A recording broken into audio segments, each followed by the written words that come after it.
now where there is a lot of forces at play. We've got forces at play with social media and dealing with the world and politics and upheaval and especially the world of politics. And I don't want to really get into that right now because there is only but so much you can do about a situation like that. The rest of it, you accept it, you move on. Because, like I say in this podcast, if we want to see a change in our world, we have to begin with a change in ourselves. And when we make a change in ourselves, we make a change in the next person. And we start that. We become the person we want to see. We become the man in the mirror. Because Michael Jackson said, right? I'm trying to be the man in the mirror. I'm trying to make that change. And that's what we have to do. You want to see that change in the world, you have to be that change in the world.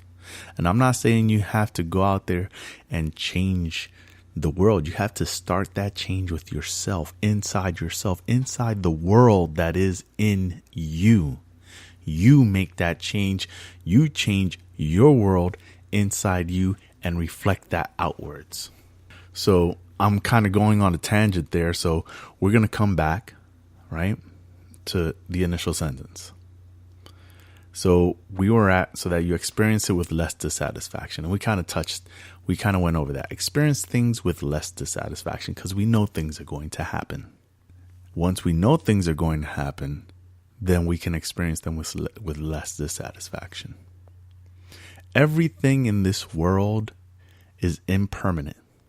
Nothing is permanent. No relationship, no person, no nothing. And as soon as when we accept it, then we can live with it. It's not to say that isn't going to hurt. It's not to say that there isn't going to be pain associated with that. Because there will be, and we will be hurt, and we will be emotional. Because, like I said, we are emotional beings. That is how we live. That is who we are. We are humans.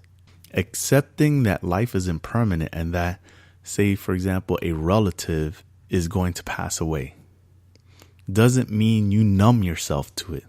It means that you just know that that's going to happen. And when it happens, you can be grief-stricken. You can be hurt. It's okay. But what's not okay is to live the rest of your life in that moment of grief. Because that moment of grief has its time and its place. You don't unpack your bags and live there. You grieve, you accept it, you move on, you remember, and at times you may feel emotional. Something may come up that reminds you of that person and brings back some emotions, but you don't allow something like that to then change your life for the worse. That's what we mean by, experiencing it with less dissatisfaction. So let's go back and in turn be able to perceive life in a better light. Why are we perceiving life in a better light? Because now we can see things for what they are. We're not letting things and our reactivity to things dictate how we perceive things. So we could perceive life in a better light. And when we perceive life in a better light, we're able to reflect that outwards and provoke a change amongst our peers, because that is what we're trying to do. We're trying to make that change in ourselves so that we can make that change in the outside world. Because when you're living this type of life, when people see you, that you're able to perceive things in a certain way, that it's like moths to a flame. There's a light that's inside you, and some will be attracted to that, and you'll attract all types of things, with that light shining inside you. You may attract, good aspects, bad aspects, but you have to stay focused, stay tuned, keep moving. But others will see that, and others will in turn want to start making that change. And I don't want to say it's your duty to how to guide somebody else on their change. It's not your duty to guide anybody on their change. It's your duty to guide yourself to your change. Even as you hear the words through this microphone that I speak, I am not your guru. I am not your lama. I'm just a person, ordinary like you, who's experiencing my journey and giving you an outlook on what my journey is that perhaps may give you some outlook on your journey. You don't have to follow this journey. You don't have to take any steps that I do, because it is my journey. It's unique to me. But if there's something on my journey that can allow you to take a jewel and bring forth to your journey, then so be it. More power to you. Positivity to all. And when you start to become that flame, that light that people see, sometimes they may need help.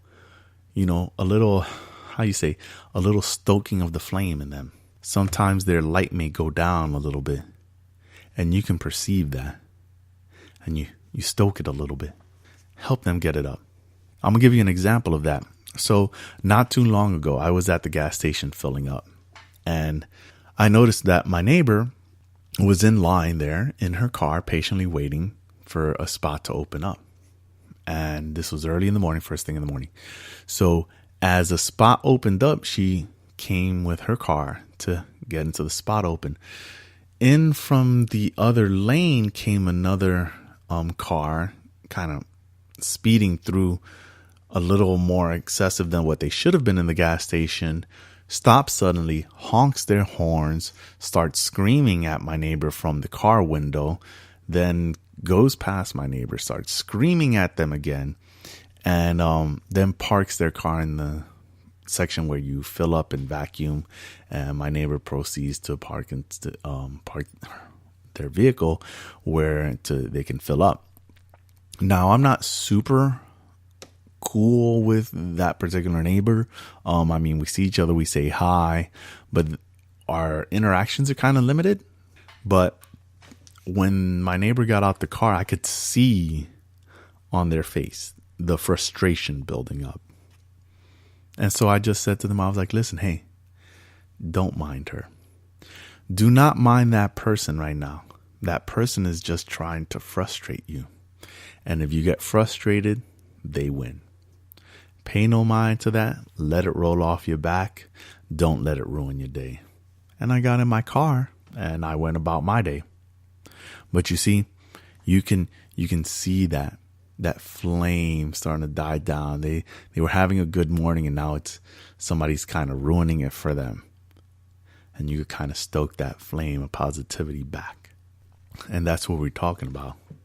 See, my perception of that situation, had I been in that situation like they were, my perception of that situation is not that this person directly hates me, is that this person is frustrated because of some cause and consequence that they are going through, that they want to exert their frustration on everybody else.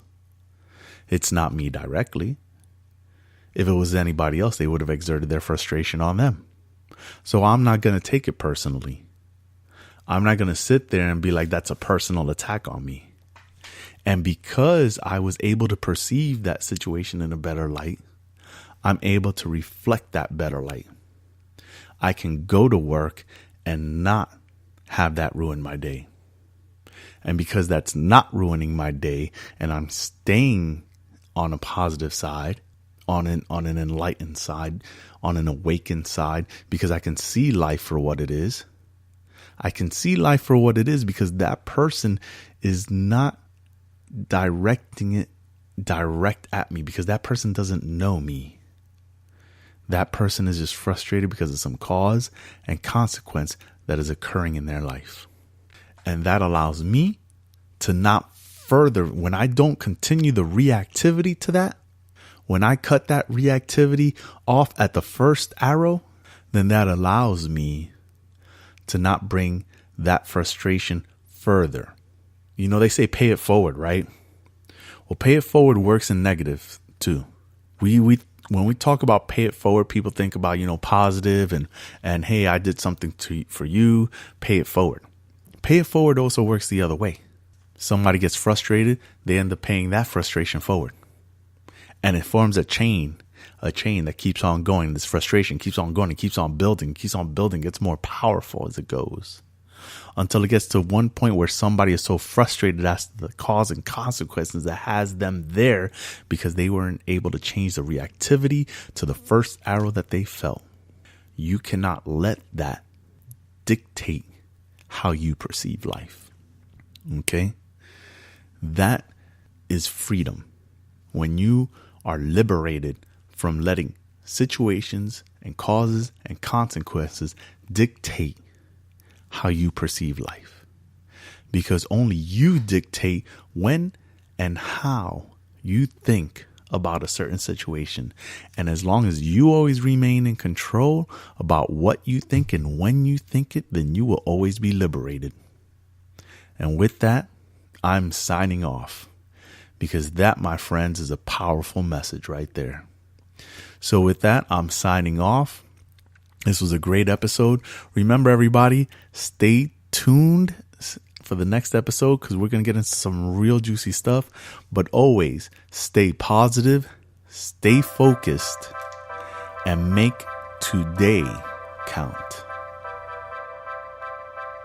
Thanks for taking the time to tune into the show.